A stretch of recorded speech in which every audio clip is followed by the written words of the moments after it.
días. Un poco tarde, pero llegamos. Es que se trataron muchos temas en la reunión de hoy, en la reunión que llevamos a cabo todos los días de seguridad. Hubieron muchos temas.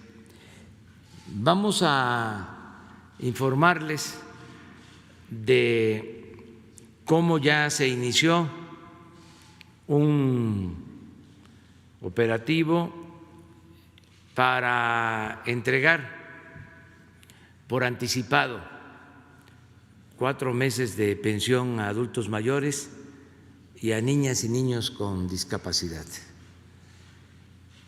Esto va a significar destinar más de 40,000 millones de pesos para que nuestros adultos mayores tengan algo de ingresos y que si lo deciden, porque es un asunto voluntario, sigan resguardados, cuidándose, no salir tanto a la calle, tampoco estar mucho tiempo encerrado, pero que no tengan necesidad de salir, que tengan algo que les ayude. Entonces, ya tomamos esta decisión, es entregarles hasta octubre, nada más nos quedaría noviembre y diciembre, un bimestre. Entonces vamos a que tanto María Luisa como Ariana Montiel, secretaria de Bienestar y subsecretaria, nos informen de este plan que ya inició. Entonces, ustedes tienen la palabra.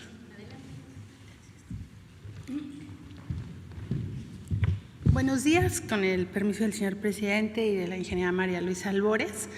Como ya lo expuso el licenciado Andrés Manuel, vamos a explicar el día de hoy cómo vamos en este pago para la pensión de adultos mayores. Si me ayudan con la presentación, la que sigue. Bueno, como ustedes saben, durante este periodo de emergencia sanitaria se elevó a nivel constitucional el derecho de los adultos mayores a tener una pensión no contributiva, una pensión que le dé el Estado a todos los adultos mayores de 68 años en adelante y a las poblaciones indígenas de 65 en adelante. Así que en medio de esta emergencia, esta reforma constitucional le da este derecho a los adultos mayores y con ello tenemos que reforzar lo que ya veníamos haciendo para que este derecho se cumpla. Adelante. Este periodo vamos a pagar a 8,025,000 adultos mayores, que representan una inversión de 42,000 millones de pesos. Esto decir que este operativo de pago se divide en 2 esquemas, tanto en transferencias bancarias como en la entrega de los recursos en las localidades, llevándolo el efectivo para que los adultos mayores no tengan que ir más lejos a las ciudades, a los bancos. En el caso de discapacidad estamos llegando a los 745,000 derechohabientes, también decir que ahora que son derechos para ellos, son derechohabientes, ya no beneficiarios, y en suma estaremos dispersando 8,770,000 pensiones del bienestar, entre la pensión de adulto mayor y la pensión de discapacidad. Estamos casi llegando a los 46,000 millones de pesos de inversión que se realizará durante el mes de julio. El día de ayer, el día 1 de julio, un motivo de celebración del segundo año de la llegada de nuestro movimiento a este gobierno para trabajar de manera profunda en la transformación, pues fue una manera de celebrar que el presidente nos instruyó que el 1 de julio estuvieran entregadas las pensiones de carácter bancario. Adelante. De tal manera que el día de ayer se dispersaron casi a 5 millones de personas adultas mayores y personas con discapacidad en suma de ambas, y distribuimos 25.600 millones de pesos, de tal manera que estos recursos ya están en las cuentas de nuestros derechohabientes desde el día de ayer, quienes cobran por tarjeta bancaria. Esta inversión se hizo desde las 8 de la mañana, está en las cuentas bancarias de estos beneficiarios. Y durante el mes, aquí es muy importante para que ubiquen cómo va a venir en su estado de cuenta. El operativo anterior, como se hizo en 2 momentos diferentes, hubo un poco de confusión de dónde está el segundo depósito, pero ahora lo van a poder ubicar así: pensión bienestar 4 meses, julio, agosto, septiembre, octubre. Así va a salir en el estado de cuenta, y el monto es de 5.240 pesos. Es una sola transferencia y ahora la van a poder identificar con ese monto. Adelante. Lo que vamos a entregar a través de los operativos de pago que se realizan son 3.8 millones de pensiones que vamos a llevar a las localidades bajo el esquema de orden de pago o mesa de atención, donde llevamos el efectivo. De esta manera vamos a distribuir 20.000 millones de pesos. Adelante. Iniciamos también el día de ayer y aquí, bueno, es un esquema. Instalamos un centro de coordinación operativa. Como se imaginarán, este operativo es muy grande. Vamos a llegar a 11.800 localidades donde los adultos mayores bajan a cobrar su pensión. Van a ser en reuniones de máximo 25 adultos mayores para conservar las medidas de distanciamiento social. Y bueno, participan en este operativo 20 dependencias, toda el área de seguridad. La Guardia Nacional nos está ayudando muchísimo, Sedena y Semar, para el resguardo de los recursos, para el traslado de los recursos y la seguridad de nuestros derechohabientes. Y hay una serie de dependencias que nos están ayudando con sus vehículos, con su personal, para llegar y atender de mejor manera y más rápido a nuestros derechohabientes en los puntos de pago. De tal manera que les agradecemos a todas las dependencias, que no necesariamente tienen que ver con bienestar, pero que estamos todos confluyendo en este operativo. Adelante. Y bueno, aquí tenemos fotos del operativo anterior, pues todo el esfuerzo que se hace. A veces lo entregamos casa por casa cuando los adultos mayores están algunos en postración o algunas comunidades que están muy lejanas, para que ellos no se muevan, y tenemos el acompañamiento de los elementos de seguridad pública. Así que estamos en ello trabajando. Ya, pues sí, me ayudan con la que sigue. Y cuidando, teniendo todas las medidas de prevención en materia de salud para que este operativo llegue a buen fin. Gracias. ¿Es cuánto? Bueno, este es el informe, que todos cuidemos el operativo de entrega de estos apoyos, que toda la gente sepa, que ayude, que no tengamos dificultades, sobre todo que no haya asaltos, que no haya agresiones.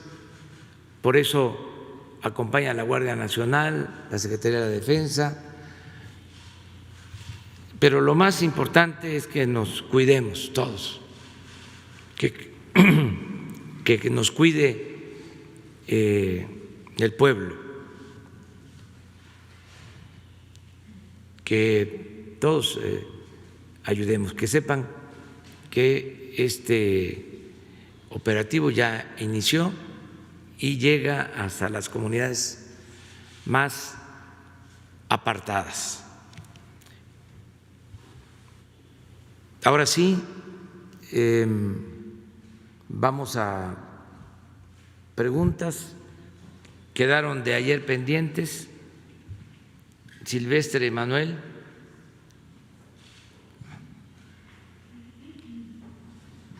Gracias, señor presidente. Manuel Temolsin, de Oro Sólido, con Nancy Rodríguez. Buenos días a todos. De acuerdo a la Secretaría de Economía, México cuenta con 12 tratados de libre comercio. Señor presidente, ¿usted buscará impulsar estos 12 tratados o se va a concentrar exclusivamente con Canadá y Estados Unidos? Bueno, tenemos que mantener relaciones comerciales con todos los países.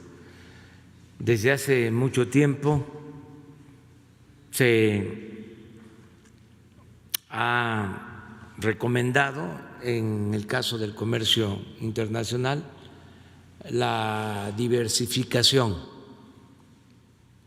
lo que se puede decir en términos coloquiales, no poner todos los huevos en una sola canasta, sino buscar diversificar nuestras relaciones económicas y comerciales. Pero también hay una realidad. Por geopolítica, nosotros estamos muy cerca de Estados Unidos y Canadá. Estamos hablando de una región fundamental en el mundo en cuanto a potencial económico, financiero, comercial. Y ahora con el tratado, pues es más eficaz la integración de los tres países y tenemos que sacar beneficios de esta vecindad. Entonces, equilibrar, no dar la espalda a otros países, a otras regiones del mundo, pero aprovechar que estamos formando parte de una región del mundo que es estratégica por lo que significa el peso económico que tiene y desde luego la posibilidad del fomento del comercio y sus beneficios, la creación de empleos, el bienestar de la gente. Entonces, sí vamos a seguir manteniendo los otros tratados con las otras naciones. Por otro lado, señor presidente, hay un migrante mexicano de nombre Jaime Ríos que, como pocos, ha logrado el sueño americano. Inclusive él ha sido protagonista de varios reportajes y programas en la televisión norteamericana. Si su agenda lo permite, cuando usted vaya al estado de Durango, él ha ayudado a su comunidad precisamente muchísimo y ha puesto una telesecundaria en el ejido Ignacio Zaragoza, municipio Simón Bolívar, en Durango. Si su agenda lo permite y si usted va a Durango, usted podría inaugurar este telebachillerato que es realmente un ejemplo y una gran ayuda para el estado de Durango. ¿Qué le responde? Que sí, que nos ponemos de acuerdo, es cosa de ver la agenda. Sí, le daré documentos con Jesús sí, y felicidades. Muchos migrantes se hacen cargo de ayudar en sus pueblos. Sí. Se reúnen migrantes y hacen obras públicas en sus pueblos. Eso también se agradece, además de las remesas. Eso es adicional. Ayer decíamos que a pesar de la pandemia, en el semestre las remesas, según nuestros cálculos, van a crecer con relación al año pasado, al primer semestre del 2019 van a aumentar 10% en promedio. Ayer el Banco de México dio a conocer que de abril a mayo aumentaron 18% las remesas. Entonces, muchas gracias a nuestros paisanos migrantes. Por eso estoy optimista, entre otros factores, y siento que vamos a poder lograr pronto la recuperación. Lo que he venido sosteniendo de la V, que ya tocamos fondo y que vamos para arriba, porque hay indicadores buenos. Ayer di a conocer que a pesar de la pandemia creció el consumo en las tiendas departamentales, aumentaron las ventas en estos 6 meses con relación al mismo periodo del año pasado. Aumentaron como 8% en términos reales. Y el otro dato muy bueno es que cerramos junio con solo 82,000 empleos perdidos en los inscritos en el Seguro Social, cuando en abril se perdieron 555,000. O sea, ya tocamos fondo y vamos hacia arriba. Vamos a salir adelante. Claro, los informes oficiales de crecimiento económico pues van a reflejar la caída de abril, mayo, junio, pero ya puedo decir con seguridad que a partir de este mes empezamos a recuperarnos en lo económico, y esa es una muy buena noticia. Gracias, señor presidente. Hans.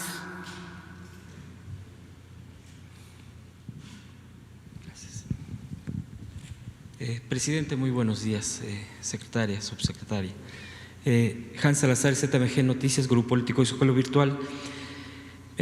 Bueno, aprovechando ahorita que usted comenta sobre los migrantes, presidente, en su visita de la próxima semana a Washington, ¿hay la posibilidad dentro de la agenda que usted va a manejar en estos días de 8 y 9 de julio, algún contacto, reunión o enlace con los migrantes, ya sea para tocar algún tema o para hacer algún tipo de agradecimiento directo con este tema del respaldo hacia la economía mexicana, con su compromiso con las remesas, con el envío, y no bajar la guardia? Bueno, eso lo vamos a seguir haciendo. Lo estamos reconociendo desde hace mucho tiempo, desde que inició el gobierno. Siempre hemos hablado y reconocido lo que hacen nuestros paisanos por la economía nacional, y lo vamos a seguir haciendo, porque de verdad es heroico. Muchos se tuvieron que ir por necesidad, porque no habían oportunidades de trabajo en el país. Se fueron a buscar algo que mitigara su hambre, su pobreza, salen adelante y ahora nos están ayudando. Es realmente sublime, es heroico lo que hacen. Vamos a seguirles reconociendo, eso es un aporte fundamental. Imagínense en esta situación de crisis económica por la pandemia y nos llegan estas remesas. ¿Cuántos países tienen este ingreso en el mundo? Nosotros debemos de ser el segundo país en el mundo que más remesas recibe, segundo o tercero. Puede ser China, a ver si lo buscamos, la India y México. Pero cuando hablamos de casi 4,000 millones de dólares al mes, como sucedió en marzo, 4,000 millones de dólares o 36,000, 40,000 millones de dólares al año, puede ser el presupuesto de un país. Entonces, sí es mucho el apoyo, el aporte. Agreguemos que esto va abajo, son como 10 millones de familias que se benefician de 32 millones de familias aproximadamente. 10 millones, pues estamos hablando de un tercio de la población y son los de abajo, los más necesitados. Vamos a seguirlo reconociendo. En el caso de la visita a Estados Unidos, nos queremos ajustar a el programa, porque si vamos con un grupo, pues tenemos que ir con otros. Estamos recibiendo invitaciones. Yo aquí aprovecho para decirles que muchas gracias porque quieren reunirse con nosotros, no solo nuestros paisanos migrantes, sino también de asociaciones empresariales de México que están trabajando en Estados Unidos, también de organizaciones de académicos, de legisladores de Estados Unidos, pero no vamos a poder cumplir con un programa muy amplio. Vamos a celebrar la entrada en vigor del tratado y a encontrarnos con el presidente Donald Trump con este propósito. Presidente, 2 puntos más muy concretos quisiera plantearle. Hace un par de días el secretario de Salud del gobierno panista de Querétaro confesó que mintió sobre el número de camas para evitar el envío de pacientes contra COVID del Estado de México y de la Ciudad de México. Esto es un tema muy grave, me parece, porque pues atenta contra la salud de los mexicanos. Finalmente, en el tema contra este tipo de emergencias, pues no debería de haber una distinción. Aquí se ha planteado mucho el apoyo interestatal entre todos. ¿Usted tendrá algún dato de otra situación similar? ¿Usted qué respuesta da a esto? ¿Hace algún llamado para que pueda haber mayor solidaridad y respeto hacia este tema delicado? Y el segundo punto que yo le quisiera preguntar, presidente, Nuevamente Guanajuato, con la situación de violencia que pues sigue, usted lo ha tocado todos estos días, el día de ayer también. Sin embargo, a diferencia y de ayer, que fue un día muy fuerte en este tema, el gobernador de Guanajuato prácticamente está pidiendo, declarando ya de manera directa a su gobierno, usted una ayuda, un SOS, porque sí pide una coordinación federal. Usted ha sido muy claro en esto, que ha estado la Guardia Nacional, que las mesas de seguridad, pero ahorita él hace énfasis directamente ya pidiéndole esa ayuda de emergencia, así lo denota en una expresión del día de ayer. ¿Qué respuesta le da directamente al gobernador de Guanajuato? Y el otro punto que le acabo de mencionar. Le agradezco, presidente. Bueno, acerca de lo primero, pues no es general. Ha habido buena coordinación con todos los gobiernos estatales en el caso de la pandemia.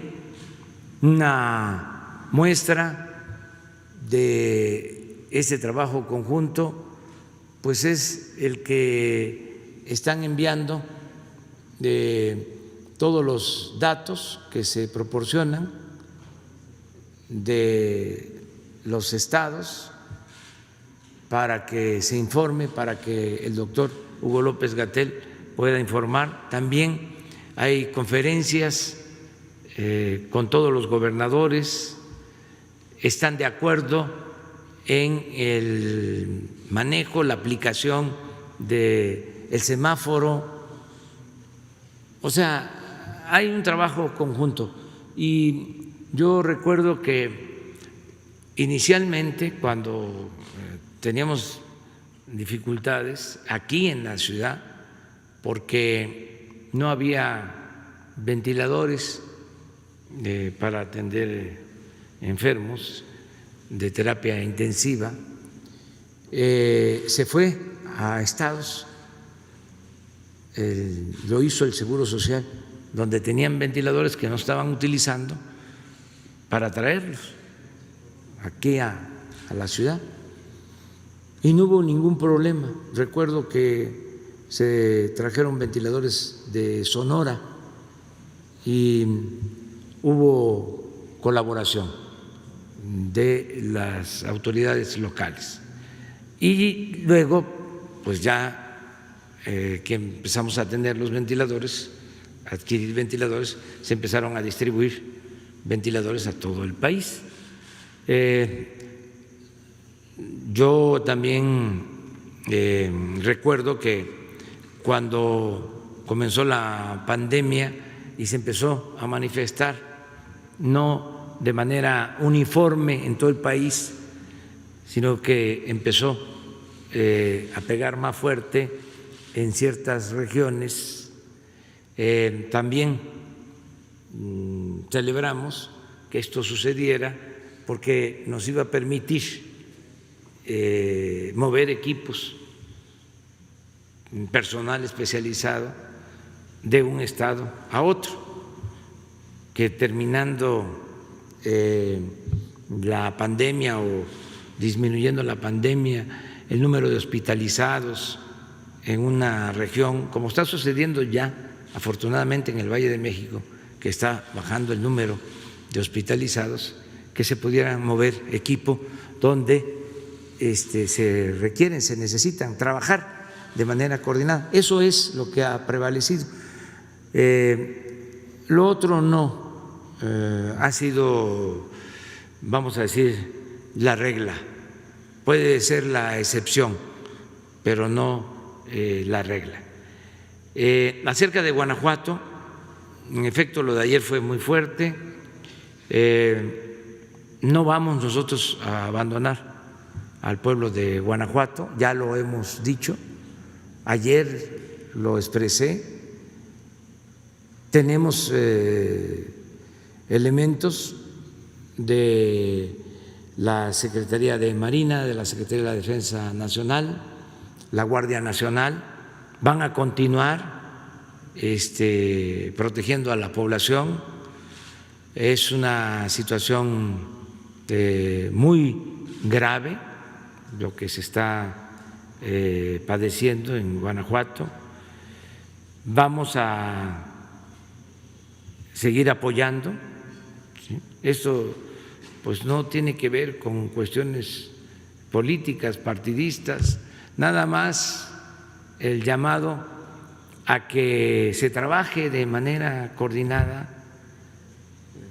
Hay gobernadores que, así como nosotros tenemos reuniones todos los días, así como nos reunimos temprano todos los integrantes del Gabinete de Seguridad, esto se replica en la mayoría de los estados y hay gobernadores que asisten a esas reuniones, la mayoría.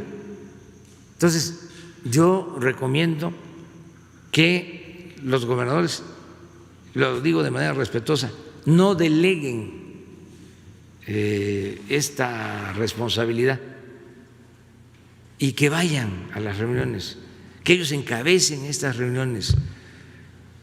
¿Dónde está un representante de la Secretaría de Defensa? En su caso, un representante de la Secretaría de Marina, un representante de Seguridad Pública, de la Guardia Nacional, que trabajen de manera coordinada, porque hay casos en donde no van. No quiero hablar de eso, porque no se trata, ¿sí?, de culpar, sino de que se trabaje de manera conjunta, de verdad, que se haga a un lado la hipocresía. Y en efecto, ayer habló con la secretaria de Gobernación, el gobernador de Guanajuato, y se va a buscar que se mantenga el apoyo del gobierno federal. Lo tenemos que hacer, es nuestra responsabilidad proteger a la gente de Guanajuato, también con la recomendación respetuosa de que se haga una revisión sobre el funcionamiento de los órganos encargados de impartir justicia en Guanajuato.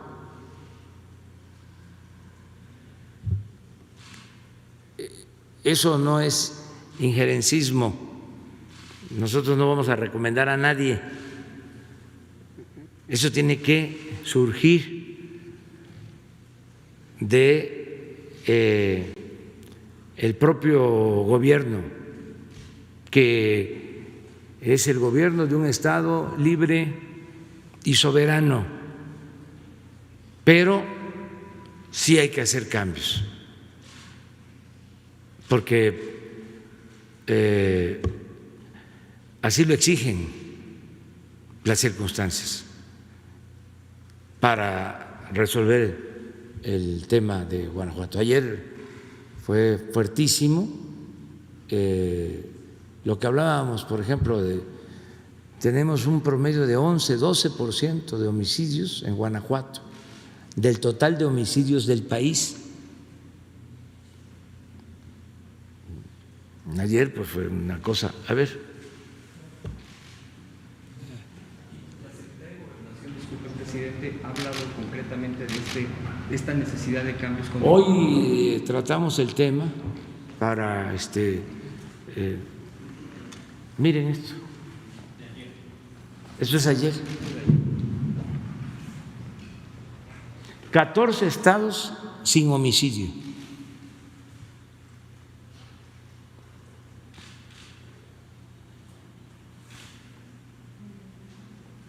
Y 36% de los 92 en Guanajuato, 53% en 3 estados, Guanajuato, Puebla y Michoacán, pero bueno, 33, 8, 8.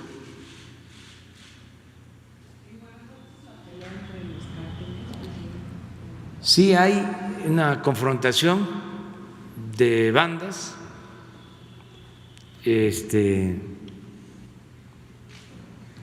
y son agresiones entre ellos en la mayoría de los casos, pero nosotros no queremos que nadie pierda la vida. Entonces, creció mucho el problema, lo dejaron crecer y hay que ver si no hay contubernio, es decir,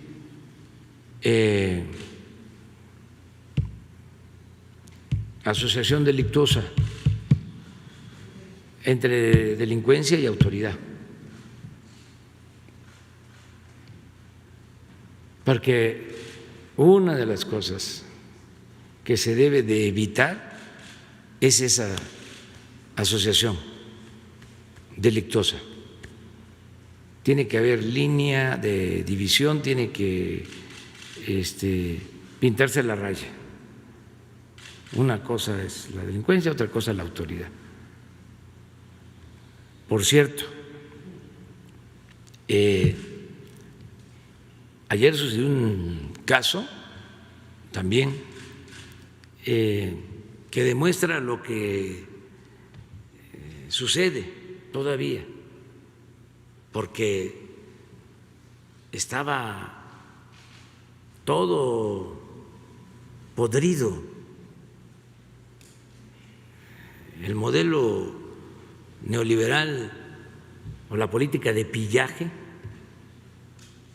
corrompió casi todo el gobierno. Afortunadamente, el pueblo de México es honesto, porque hay que diferenciar.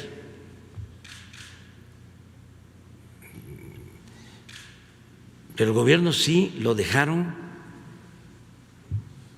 podrido. Donde quiera que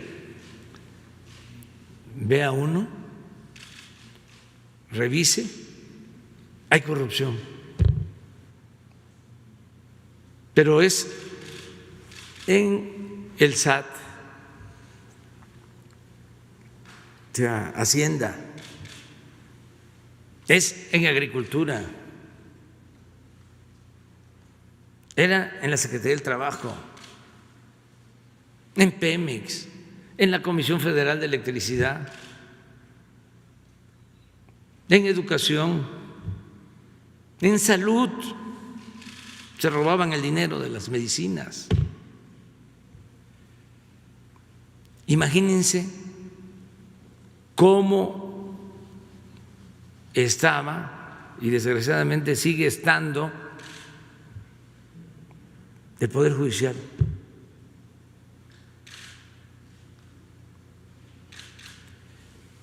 Arriba se han dado cambios. El presidente de la Suprema Corte, ministro Saldívar, es un hombre íntegro, recto, honesto, con vocación justiciera. En su último informe dedicó casi todo el tiempo a hablar del combate a la corrupción. Arriba también ya ha habido cambios de ministros, porque el mal llegaba hasta la cúpula, así como llegaba hasta arriba en el Poder Ejecutivo, lo mismo en el Poder Judicial. Se están dando cambios en el Consejo de la Judicatura, también está entrando gente honesta, pero hacia abajo, y esto pasa también aquí en el Poder Ejecutivo, falta seguir limpiando. Fíjense, antier da a conocer el fiscal general de que se detuvo a uno de los presuntos responsables de la desaparición, uno de los más importantes involucrados en la desaparición de los jóvenes de Ayotzinapa, y que ya se le detuvo. El fiscal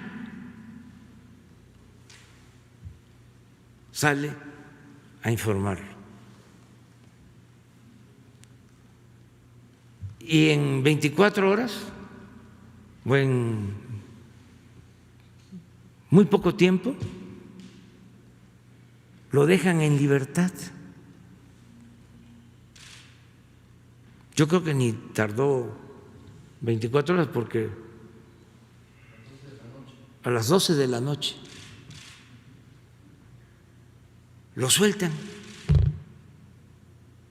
O sea, no es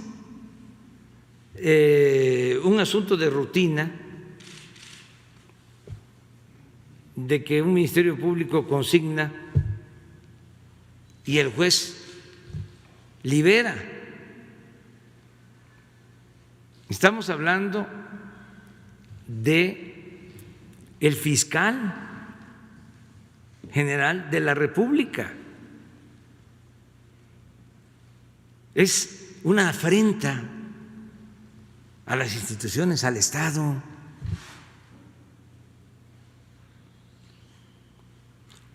Afortunadamente, como hay un trabajo coordinado por razones de Estado con el Poder Judicial, con la Fiscalía, el Poder Ejecutivo en estos casos, porque lo de Ayotzinapa nos interesa a todos, nos importa mucho saber qué sucedió. Entonces, se inició una investigación del por qué lo habían liberado. Y hoy en la mañana nos presentaron un informe acerca de que hubo corrupción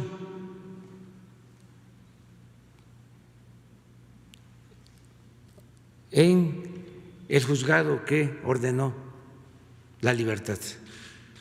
Y se tienen las pruebas.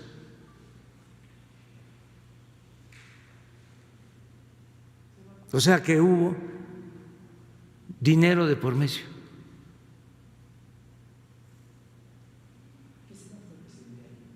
Entonces, pues se va a actuar castigando a los responsables. Y lo digo aquí porque estas cosas se ocultaban. Y todos tenemos que saber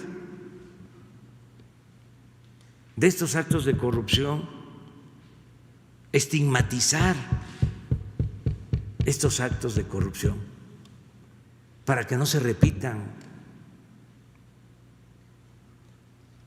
O sea, puedo decirles que la libertad de este señor presunto responsable de los hechos, entre otros, de la desaparición de los jóvenes de Ayotzinapa, tuvo que ver con un acto de corrupción del juzgado, en donde se le otorgó la libertad. Y yo espero que la Fiscalía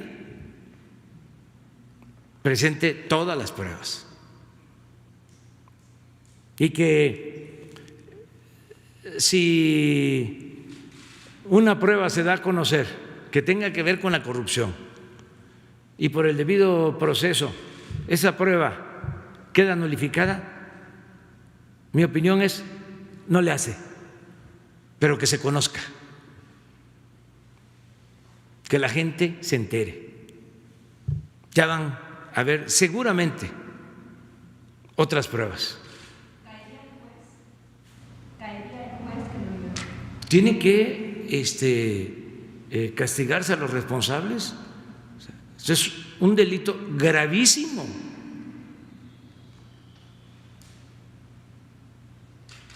Y yo espero que se actúe. Y espero también que se ventile, que la gente lo sepa. Porque la justicia no solo es castigar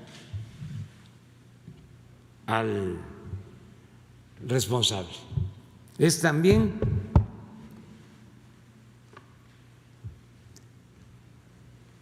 evitar la repetición de el ilícito. Y eso solo lo podemos ir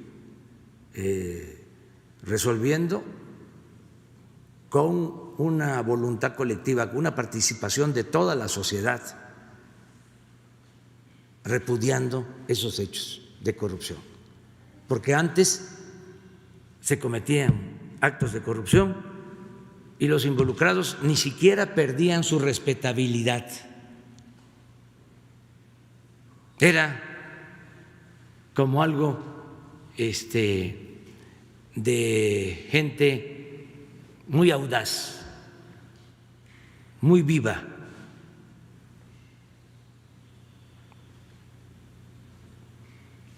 Y se hacía costumbre, o querían que se hiciera costumbre. Afortunadamente es muy honesto nuestro pueblo, pero querían que se estableciera la máxima de que el que no tranza no avanza y que había que triunfar a toda costa sin escrúpulos morales de ninguna índole.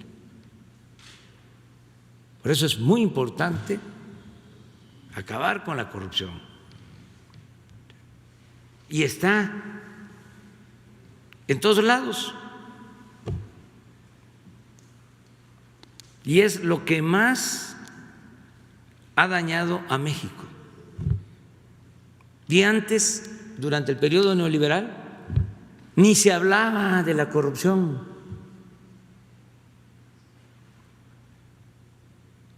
No era tema. Y se trata del principal problema del país.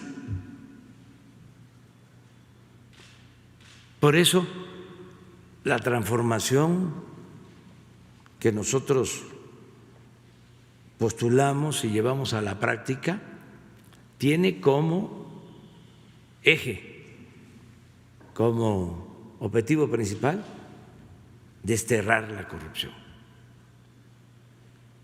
Entonces, a la pregunta de lo de Guanajuato, le agrego esto, que no me lo preguntan, pero que estaba obligado a decirlo. Vamos a esperar a que la Fiscalía informe sobre este caso. Muy bien, vamos con Paul. Buenos días, secretaria. Presidente, buenos días. ¿Cómo gracias? Ni uno más, ni un corrupto más en gobierno. Antes de tocar el tema, le quiero recordar dos casos que le he planteado. El primero es hablar sobre nuestros paisanos, nuestros héroes mexicanos que trabajan en el extranjero. El pasado jueves 7 de mayo le propuse que un lote de casas que retenía el Infonavit se adjudicaran para los mexicanos en el extranjero y así formaran un patrimonio. Usted lo tomó a bien. Esa misma tarde me reuní con el titular del Infonavit, Carlos Martínez, y se inició un programa. Aunque va lento, seguramente el tema le será cuestionado en caso de su visita a los Estados Unidos por los mexicanos, para que lo tuviera un poco en mente.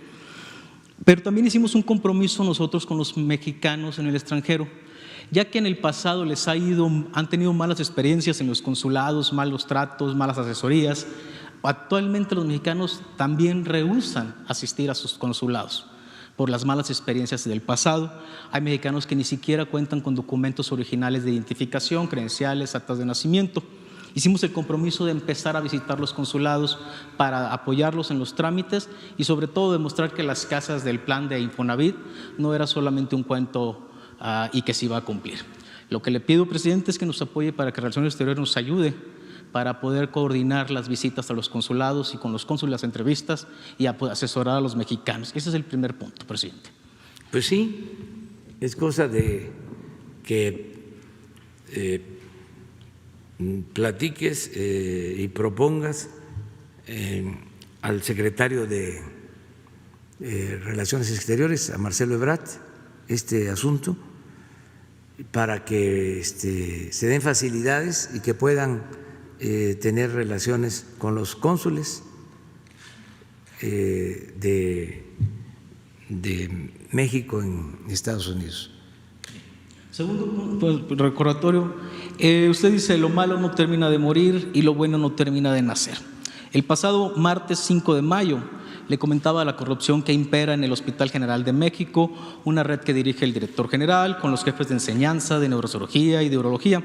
Retienen cheques de las becas de los jóvenes de médicos residentes, cobros ilegales, castigos al más estilo de esclavitud de los siglos pasados. Esta red parece no tener quien los detenga. Otros medios también han denunciado a estos mismos médicos y sus prácticas ilegales. Pero en este momento, presidente, los jóvenes que le planteaba esa vez, médicos residentes, que fueron expulsados con el único objetivo de robarles sus becas, al día de hoy no han podido regresar. Nuestro secretario de Salud, el doctor Jorge Alcocer, ese día reconoció los grandes errores y problemas que tiene el sistema médico de enseñanza y actualmente no hemos logrado encontrar el cobijo. De nuevo, presidente, le hago el mismo planteamiento que hice ese día.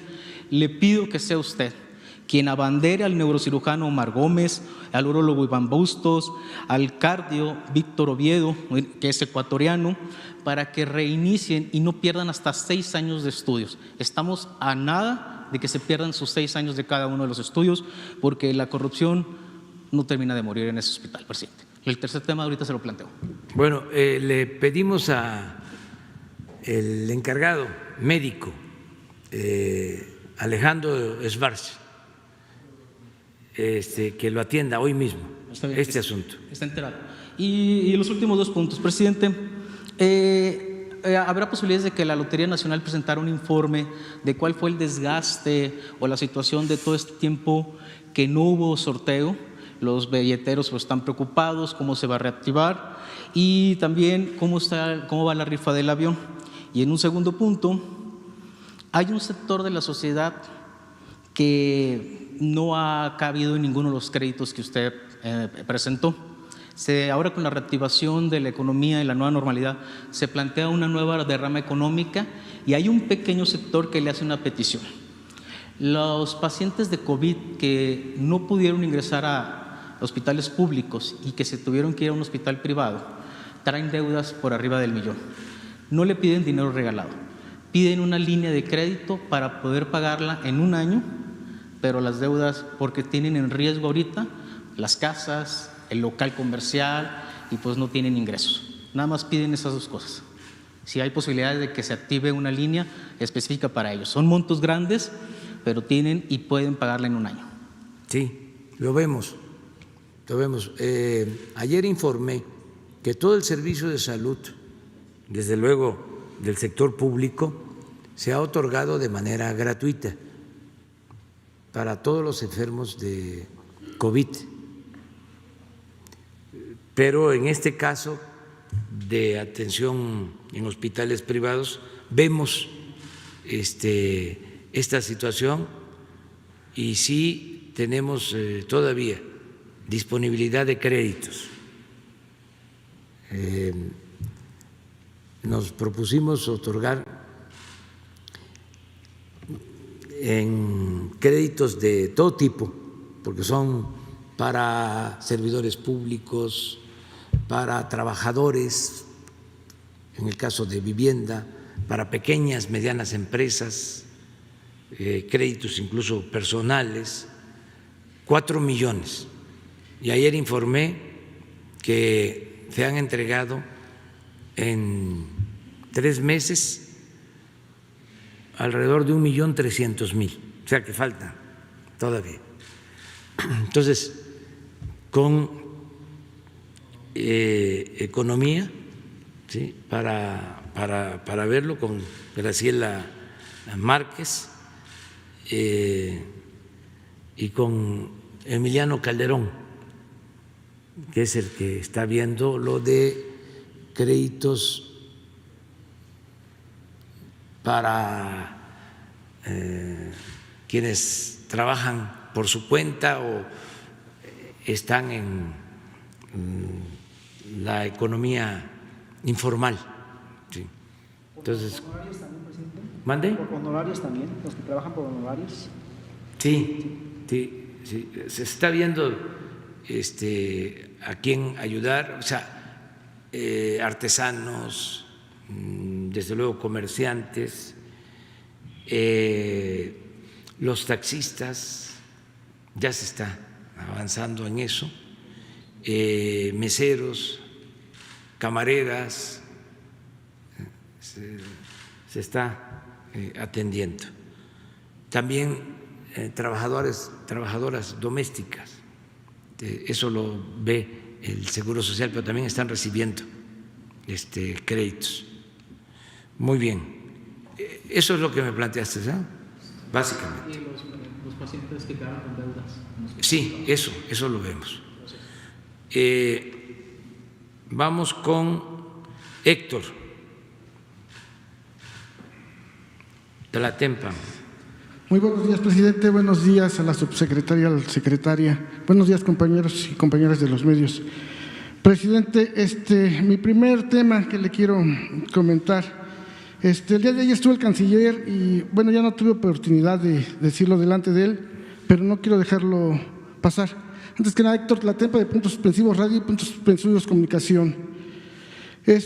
Hace el año pasado, aquí traje a la mañanera el tema de los jubilados pensionados del servicio exterior, en este caso ex embajadores y ex cónsules, ya que hubo hace 2 años, antes de que se fuera el expresidente Peña Nieto, un aumento un aumento a todos los trabajadores, pero a los exjubilados se les dio el 50%.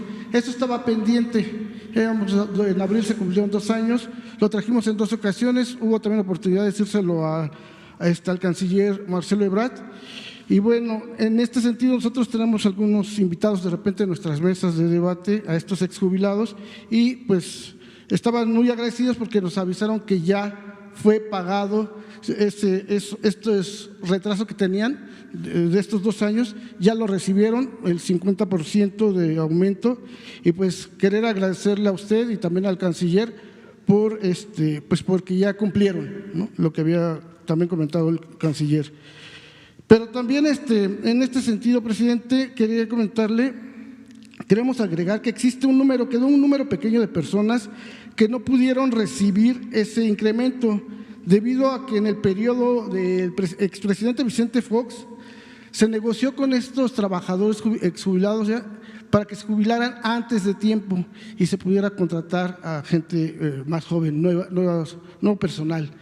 Ellos acordaron y aceptaron y pues al parecer por ese motivo ellos ya no entraron en este aumento.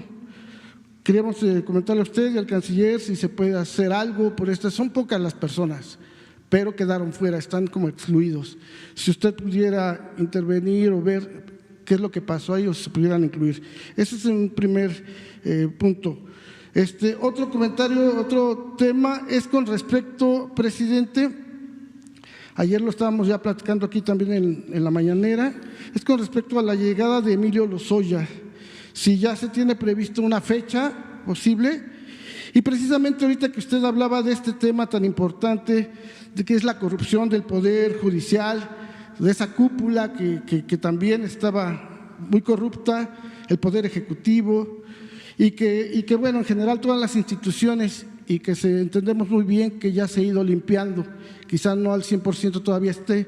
Y en ese sentido va mi pregunta, si su gobierno ya podría garantizar que en caso de que llegue Emilio Lozoya no vaya a pasar lo que pasó en otros sexenios, como por ejemplo en el caso del Chapo Guzmán, ¿no?, que de repente desde una misma cárcel se desapareció y no solo una vez, ¿no?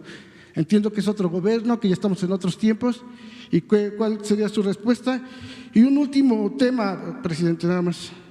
que este sí un poco me apena pues estarlo comentando, porque ya van varias ocasiones, esta sería una tercera ocasión, que es la situación del ESME. Nosotros también en nuestros programas que tenemos hemos dado voz a diferentes personas que tienen problemas y hemos tenido ahí un grupo del ESME que ha demandado ya desde el año pasado pues que corrupción en sus elecciones. Nosotros no podemos afirmar que esto sea cierto o no. Lo cierto es que hemos pedido de parte de ellos, lo que quieren ellos es sentarse a dialogar con la Secretaria del Trabajo. Hasta el día de hoy, bueno, usted aquí ya hizo 2 llamados para que se sienten, es Luisa María Alcalde, la secretaria también de Gobernación, y no se ha dado. Incluso ellos ahorita empezaron nuevas elecciones a partir del 30 de junio. Ellos demandan que hay corrupción, que no están bien las cosas. También demandan que han buscado a la secretaria y no les da la cara, les manda a decir cosas, pero no se ha resuelto. Y ellos esta semana ya han estado afuera de la Secretaría del Trabajo manifestándose que lo único que piden es que poder platicar con la Secretaria del Trabajo. Es todo. Gracias. Bueno, de esto último, tú les informas que hoy a una comisión la recibe la secretaria del Trabajo, Luisa María, va a recibirlos, Luisa María Alcalde, hoy por la tarde, para que platiquen. Y sí, en lo que podamos ayudar al ESME, o sea, para que retome el camino de la democracia. Es un compromiso moral, histórico. Ese sindicato fue ejemplar durante décadas. Podría decir el sindicato más democrático de México, a pesar de el autoritarismo que prevalecía. Ellos,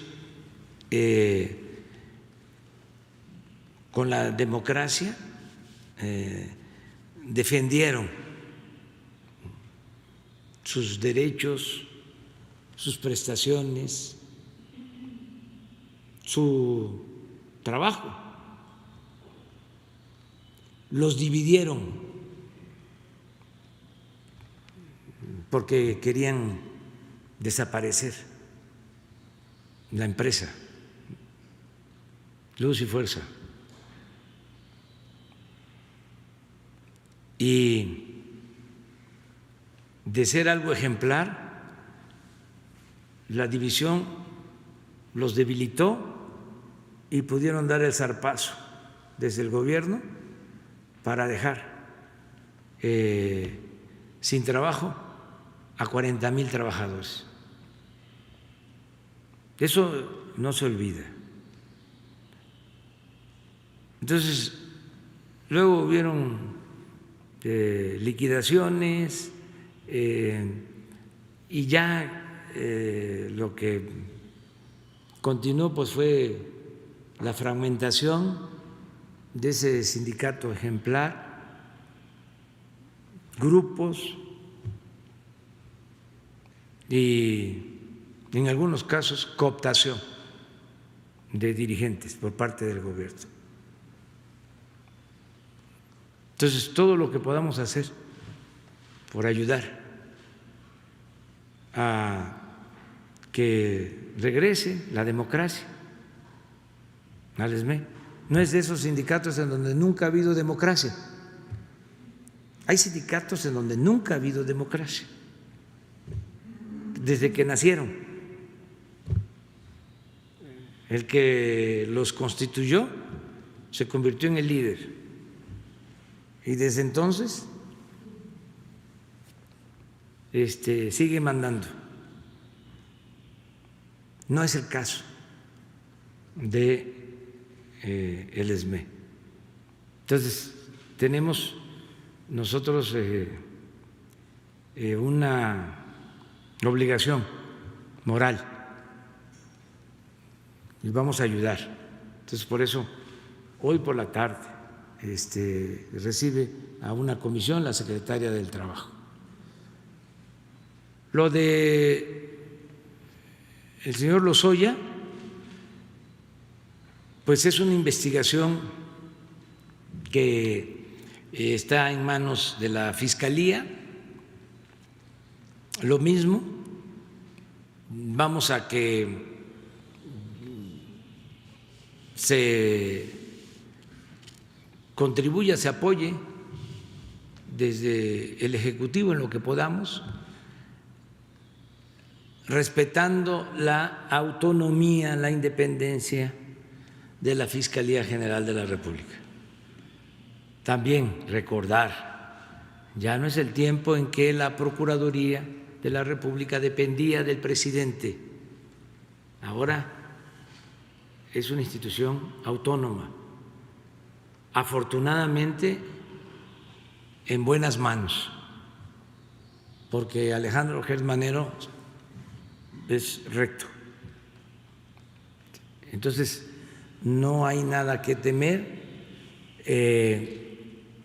va a conocerse toda la verdad, estoy seguro. El regreso de este señor Lozoya va a significar también un acto de justicia, porque se van a esclarecer muchas cosas. Volvemos a el ejemplo que ponía en el caso del juzgado. Independientemente del castigo, el ventilar estos asuntos, el que la gente sepa, se socialice la información de cómo era el modo operandi durante el llamado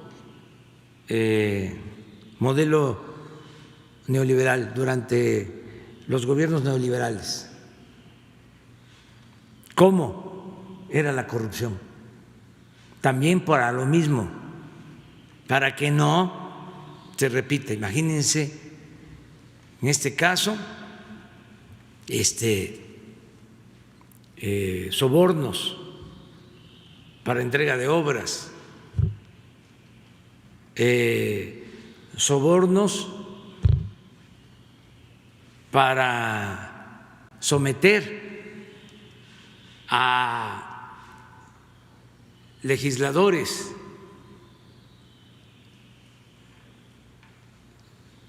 sobornos para comprar a todo el que se dejaba y a costillas del erario. Solo la compra de la planta de fertilizante, de acuerdo a avalúos, se pagó con un sobreprecio de alrededor de $200 millones.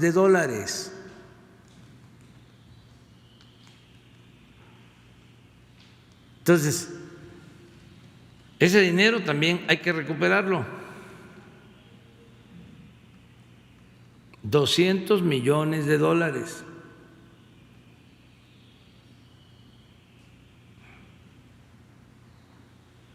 Saber qué sucedió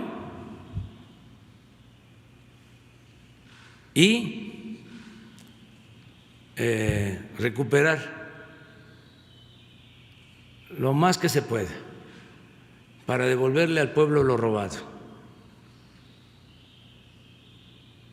Entonces es un asunto también muy importante.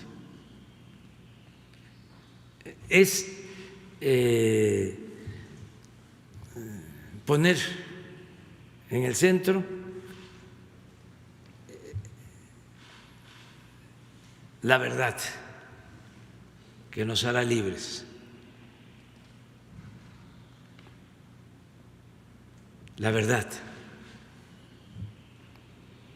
que no se oculte nada.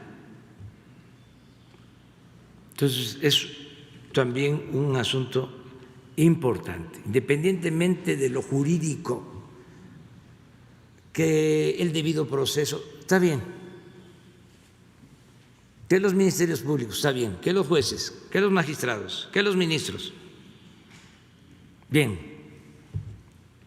que los juicios, bien, pero también importa mucho el que haya conocimiento de estos hechos, que el pueblo se entere. Ese es otro tribunal importante, el Tribunal del Pueblo.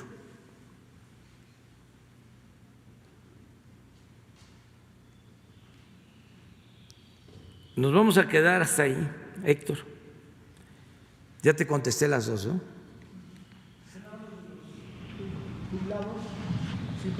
Con Marcelo, para ver qué se puede hacer. Nos queda Juan Carlos Guzmán y Sara Pablo para mañana. ¿Les parece? Me están esperando unos chanchamitos. Unos chanchamitos. Ahí se los dejo de tarea. ¿Ya ven la riqueza cultural de México? Les hablo de chanchamitos y no saben. O sea, porque cada región, ¿sí?, tiene su gastronomía, tiene su cultura. Entonces, México es un mosaico cultural, son muchos Méxicos. ¿Sí? Entonces, mañana vamos, vamos con Juan Carlos y con Sara. Ya sin lista. De acuerdo, nos vemos. Gracias.